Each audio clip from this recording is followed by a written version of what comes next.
আসসালামু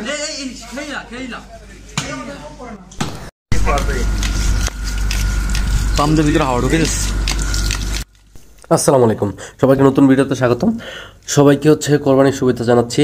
আমরা চায়নাতে কোরবানি দিতে আসছি। সো এখানে কোরবানি দিতে কি কি লাগে এবং কত খরচ হয় এবং কিভাবে দিতে হয় সব কিছু আপনাদেরকে জানানোর চেষ্টা করব। সো সব কিছু জানতে হলে আপনাদেরকে ভিডিও শেষ পর্যন্ত থাকতে হবে। তাহলে চলে যাই মূল ভিডিওতে।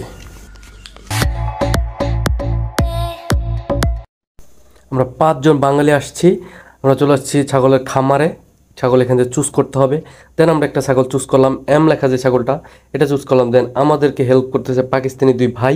গাড়িতে উঠাচ্ছে এখান থেকে নিয়ে নির্দিষ্ট একটি জায়গাতে, কারণ গভর্নমেন্ট একটা জায়গা দিয়েছে, ওই জায়গাতেই আমাদের জবাই করতে হবে। সো আমাদের ছাগলটি জবাই করতেছে চাইনিজ, আর আমাদের পাকিস্তানি ভাই ধরে রাখছে। দেন আমাদের জবাই করা শেষ। দেখতে পাচ্ছেন এখানে হাওয়া কেন দিচ্ছে।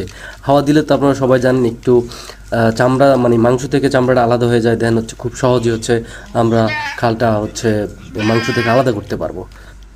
নর্মালি আমরা এই কাজটা তো করি, একটা পাইপ দিয়ে হাওয়া দেওয়ার চেষ্টা করি, বাট চাইনিজ বলে কথা, ওরা একদম মেশিন লাগিয়ে দিছে। আরেকটি কথা না বললেই নয়, সেটা যে এখানে কিন্তু আমরা খাসি পাই নাই। আমরা কোরবানি দিছি পাঠা, বিকজ এখানে খাসি হয় না, চায়নাতে খাসি হয় না, সবই পাঠা। সোজা কথা, এখানে ছাগলকে মুসলমানি করানো হয় না। সো আমরা পাঠা নিয়েই আমরা কোরবানি দেওয়ার জন্য নিয়ে আসছি। সো আমাদের এখন খাল খোলানো চলতেছে, দেখতে পাচ্ছেন। আমিও একটু হেল্প করতেছি খাল খোলানোর জন্য। দেন আমাদের কাটার পালা।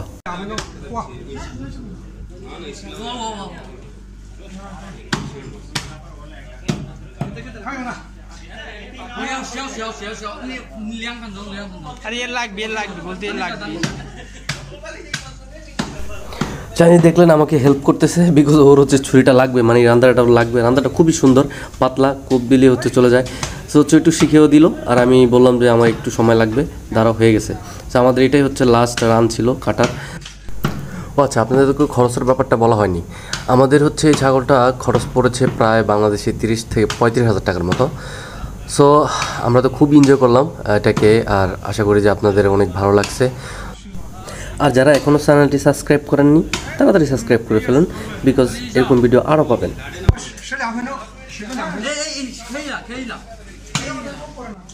চাইনিজটা খুব তাড়া দিচ্ছে, আমি রান্নাটা দিচ্ছি না, কারণ এটা চলে গেলে আমাদের একটু কাজের জন্য অনেকক্ষণ বসে থাকতে হবে। সো সবার ভিডিওটা কেমন লাগলো কমেন্টে অবশ্যই জানাবেন। আল্লাহ হাফিজ।